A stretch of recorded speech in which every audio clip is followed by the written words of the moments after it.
আমার মেয়ের তো সবসময় ধোসা খাওয়ার একটা বায়না থাকে, ও খুব ভালোবাসে।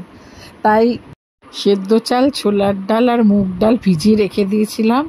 তারপরে ওটাকে মিক্সিতে গ্রাইন্ড করে তার মধ্যে অনিয়নটা গ্রেট করে ওর সঙ্গে ব্যাটারটার সঙ্গে দিয়ে বানিয়েছি। আর এই যে থকথকে চাটনি বানিয়েছি বাদাম, ছোলা আর নারকোল দিয়ে। তার মধ্যে তো যথারীতি সাউথ ইন্ডিয়ান স্টাইলে কারি পাতা, শুকনো লঙ্কা, সর্ষে ফোড়ন দেওয়াই হয়। আর ওই সাউথ ইন্ডিয়ান স্টাইলেই আলুর তরকারি অনিয়ন দিয়ে।